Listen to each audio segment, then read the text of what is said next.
Hi, welcome back to the Plate Cleaner on video. If you've read the Plate Cleaner for a while, you've probably figured out that I have a lot of cookbooks, like a lot of cookbooks. I really enjoy buying them, or I really enjoy reading them. And one genre of cookbooks, or of a subgenre I like, are celebrity cookbooks. And what I mean by that isn't books that are written by celebrities, like Chrissy Teigen's series of books, which are really, really good, or Jimmy Carter's family cookbook, or Edith Bunker's cookbook, or even the founder of the Black Panthers, Bobby Seale, has a cookbook. That's not what I'm talking about, though. I'm talking about cookbooks that are collections contributed by celebrities, usually for charity. This happened a lot in the mid to late 80s and the early 90s. You had cookbooks like Celebrity All Occasion Cooking, which really hilariously puts quotation marks around all of the recipes. So you have Burt Reynolds' quote-unquote beef stew, which, okay. We have Dining with the Stars, which includes Angela Lansbury's famous Power Loaf, or the Canlit Cookbook, edited by Margaret Atwood, that has recipes by Michael Ondaatje and another disgraced Canadian author we won't talk about. This one is a signed first edition, which I'm pretty jazzed about. You have Cooking with the Country Music Stars, Ray Stevens, Tammy Wynette, George Strait. The Oak Ridge Boys lasagna is in there. And of course we have the Lifestyles of the Rich and Famous cookbook. I will not be cooking from this. It is all truffles and lobster and caviar and foie gras. I don't have the budget for that. But here's a stretch goal.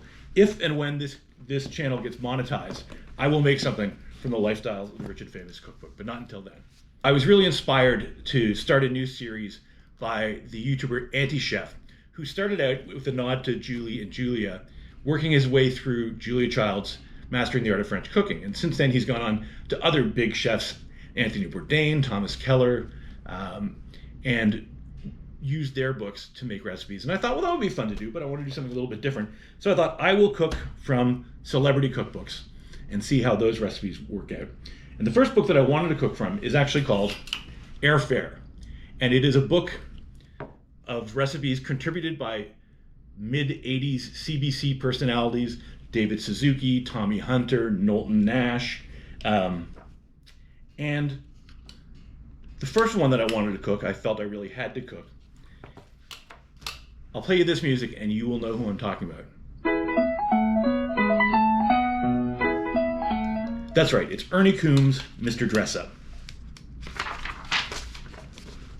I watched the documentary about Ernie Coombs and Mr. Dressup on a streaming service owned by a billionaire with a penis rocket, whose name I'm not going to mention, but you should really see it. It's great. It was wonderful. It had me almost in tears at the end. And you know, Mr. Dressup, as his son says in the documentary, was exactly, or Ernie Coombs rather, was exactly like he was on TV. Gentle, kind, thoughtful, and I knew that this was the first recipe I had to make. Ernie Coombs, born in Maine, he worked his way up and down the eastern seaboard once he got out of the army and wound up in Pittsburgh, where he worked in children's TV as a puppeteer for Fred Rogers.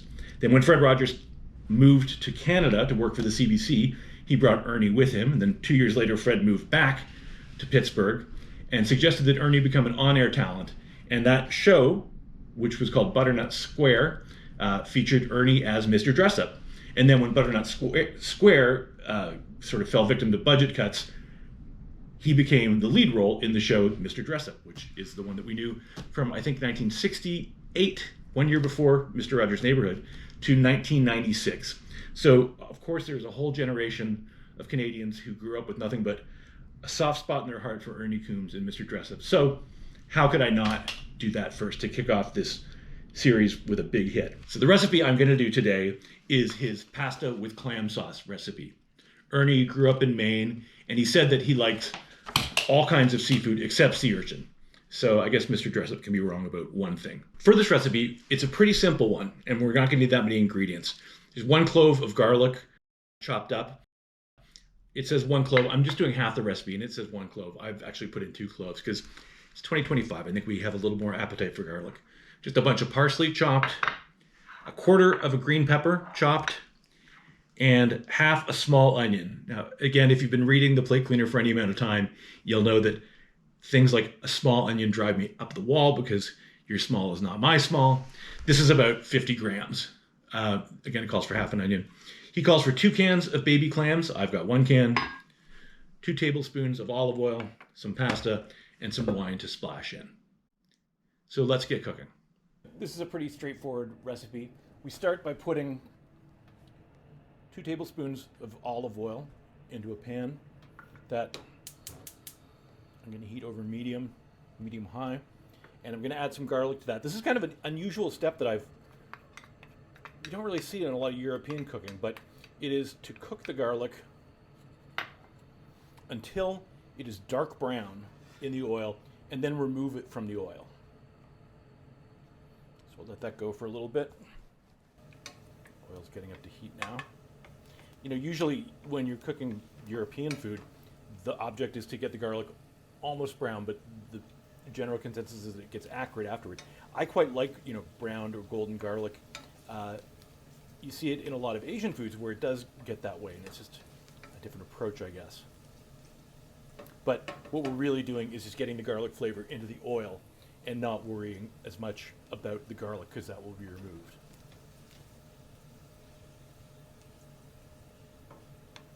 And the big bits are starting to get color on them as well, though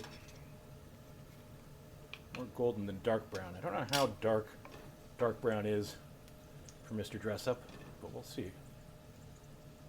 It's definitely getting there. It's amazing how quickly it changes.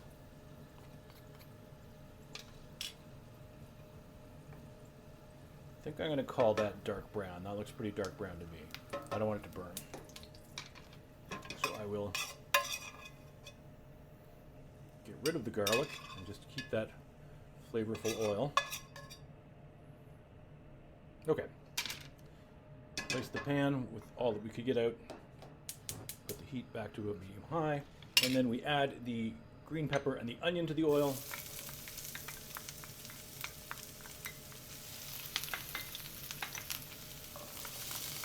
And saute these until they are soft. I might turn that down a little. I'm also going to add a little salt just to help the juices come out. Doesn't say to, but trust him, I got on this one.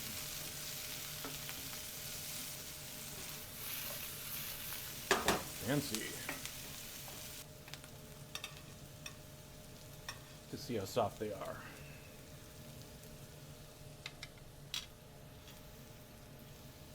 Almost there. It's like a minute or 2 more. Definitely getting soft. Okay, that's looking soft to me. So now, Mr. Dressup says to toss a splash or 2 of white wine. About a splash or 2. And then the clams with their broth.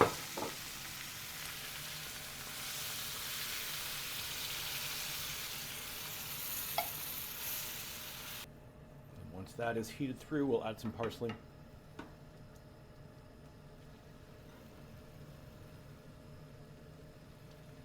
And the parsley goes in. I'm not going to use all of this. It's a lot of parsley. Maybe a little more. Okay, and then now we just need some pasta to put this with. And I don't think you need me to teach you how to make pasta, so I will be back when the pasta is ready and we can combine all of it. So we're back with some pasta that's been cooked just a little short of al dente, because it's going to cook a little more. Now, in the recipe, Ernie Coombs says to just put the clam sauce on top, which seems like a very 1986 way of doing things. I would think I would rather mix it together and cook it for the last little bit in with the pasta so it's all mixed in, and a little bit of the pasta water. It's nice and starchy. That'll help bind everything together. So we'll put the heat back up to medium high, and we will add the clam sauce into the pasta.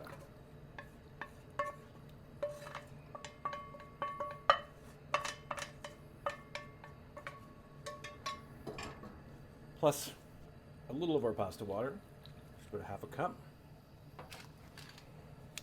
And we will start tossing this together. Like I said, the pasta isn't quite finished cooking, so this will finish it. Looks like I might have a little too much pasta here. Oh well. There are worse things in life than having too much pasta. And what you'll see is that the juices from the sauce that we made and then the pasta water will emulsify. They will become one, and that will help them stick to the pasta a little more. If you're really good, you can time it so the sauce emulsifies right at the moment that the pasta is cooked. It's always a beautiful thing when that happens.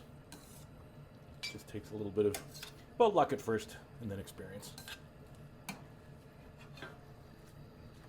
Ooh, fancy.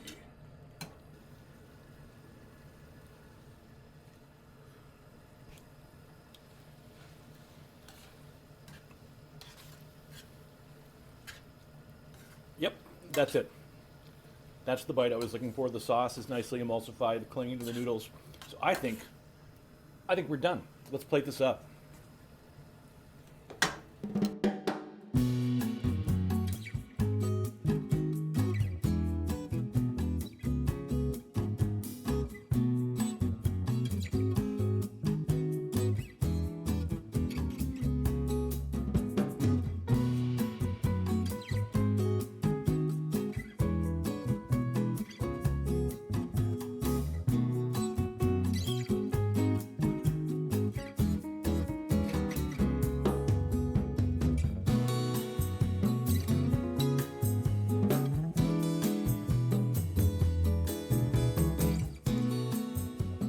All right, well, let's give this a go.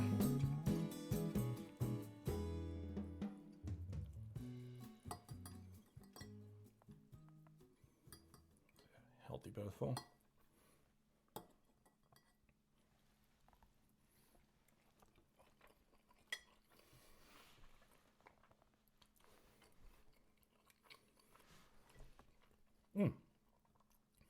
I mean, you have to like clams. If you don't like clams or somewhat surfy, fishy things, you're not going to like this, but it's great. It's simple. The green pepper is interesting. It wouldn't be the choice that I would make, but, you know, it's nice and grassy.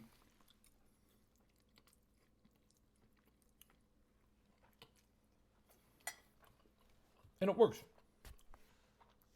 It keeps it light.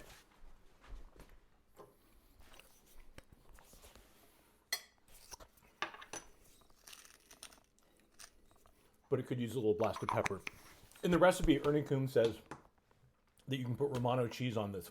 But I know enough Italian people that I would be putting my life in danger if I were to put cheese on a seafood pasta.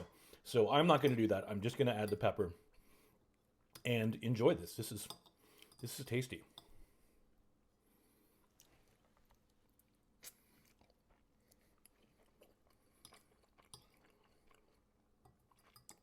Noodles are cooked well, and it's a fast recipe, really fast. It's one of those ones that you really can make in the time it takes to cook the pasta.